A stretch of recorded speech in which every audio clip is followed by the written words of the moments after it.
Welcome back to Nick Landa's Doctor Who Reviews, Episode 6. We're still going back to the Patrick Troughton's era.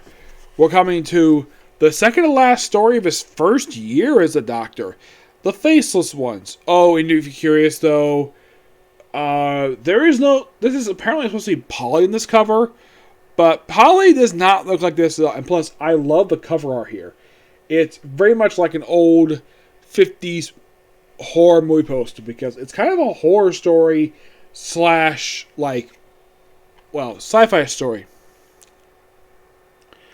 Mostly put, they have a very interesting thing when it comes to TARDIS this one, where the Doctor, along with Ben, Polly, and Jamie, yes, Jamie, yeah, though this technically is the last story for Ben and Polly. The reason why, because they wanted to trim down the cast. And they knew that Jimmy Cameron basically, he's not going anywhere because how popular the guy became over the course of this one season. And when TARDIS first shows up, this actually is in modern day, and it's revealed that it's the same day that that Ben and Polly left back in the War Machines. Yes, the same day. How much time has passed by since they last seen? I don't know. They don't really say at all. It's kind of weird. So, the TARDIS lands on a runway. Yes, lands on a runway. Why the heck Doctor couldn't move it to a grass? I don't know. It's kind of weird. So, they just wander about, also be chased by airport security. And then the Doctor witnesses a murder. Yes, a murder. Done by, get this, a group of aliens. And their plan is very weird, to say the least. Yes, the aliens do look like this appearance in the cover. Yeah, and like in the case of Power of the Daleks, there are missing episodes of this one. Oh yes, and in my opinion, the anime restoration looks a heck of a lot better with this than it did with,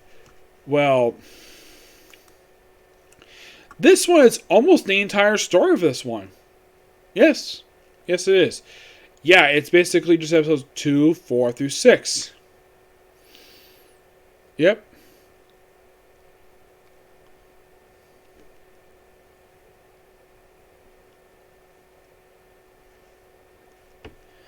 Yeah.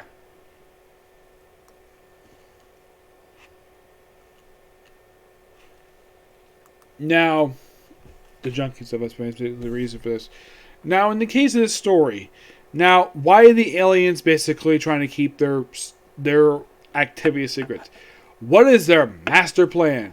Well, here's what happens to the story. Apparently, teenagers have gone missing. Yes, teenagers got missing on plane flights for themselves, without their parents, and they apparently are one woman who actually is looking for a missing brother. Yes, her brother. Yes, that old cliche of a person looking for the lost brother. Though he went on these flights and never came back. They got a letter, but not him. What happened? Well, this is quite interesting. Jamie ends up on one of these planes. Actually, I think it's Jamie, or I'm not sure which one it is. Apparently, get this. When the planes left off, now, where they go is quite strange. Apparently, there's an alien spacecraft in orbit, and the plane is taken directly there, and then it lands. Oh yeah, by the way, Jamie's one stoles away in this damn thing. Yes, Jamie does. Yeah, he basically steals a woman's boarding pass to go on board this plane. Eventually, he does get back to Earth. He does. It's quite strange to have a Scotsman in space. Yeah, like a guy who's a Highlander from like the 16th century. Yeah. I thought this was kind of weird. This is Jamie's only 1, 2, 3. Yeah, this is only his 5th story he appears in. Yeah, 5th story. As in the case of Second Doctor, this is only his 6th story. Yeah.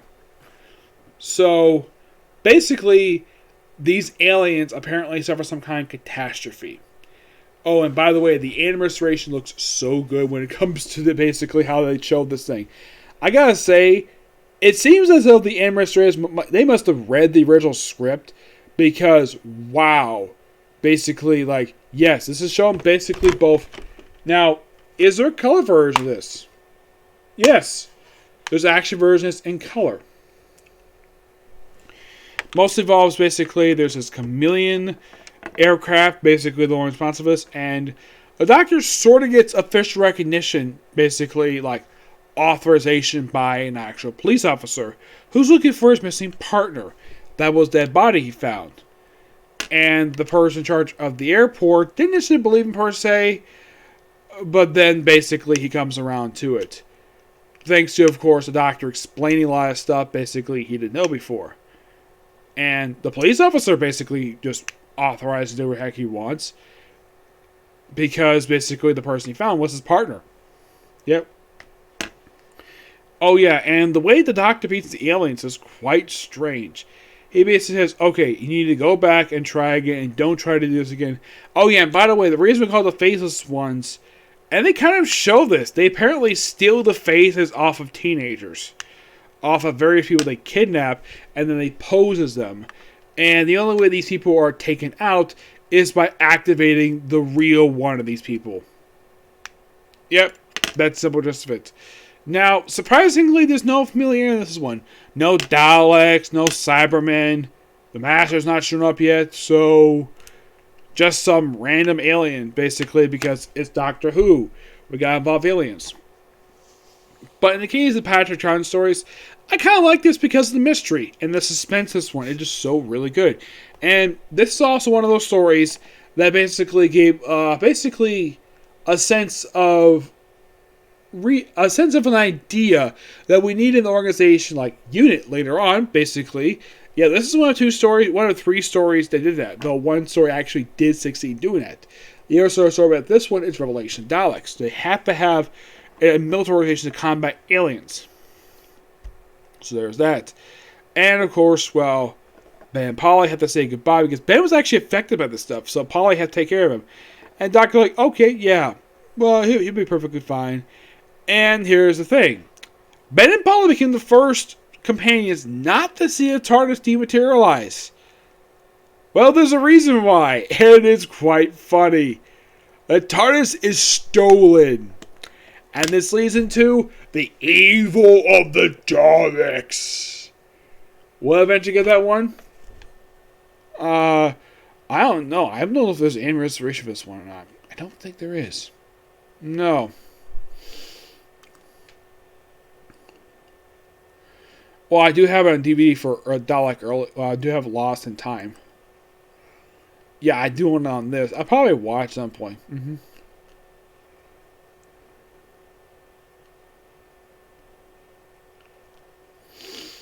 Yep.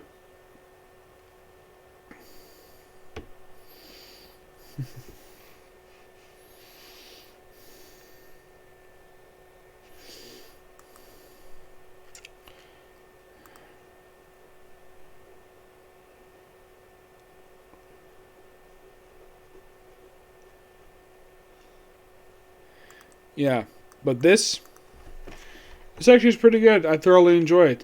The one thing interesting though you guys say about the Patrick Troughton stuff is that sometimes the cliffhanger leads into the very next story. Well, the ending of it leads to the next story, which that did occasionally happen. And with the very next one, there's an obvious one with that one. Okay, I'm going to give this one roughly a 9 out of 10. Simple as that. Okay, so that's it for Single Review. Next one, another Doctor Who review. And this comes from a different season of the Doctor. Yes. Yes, it does. It comes from the following season of the show. Yep. For this next video. Bye.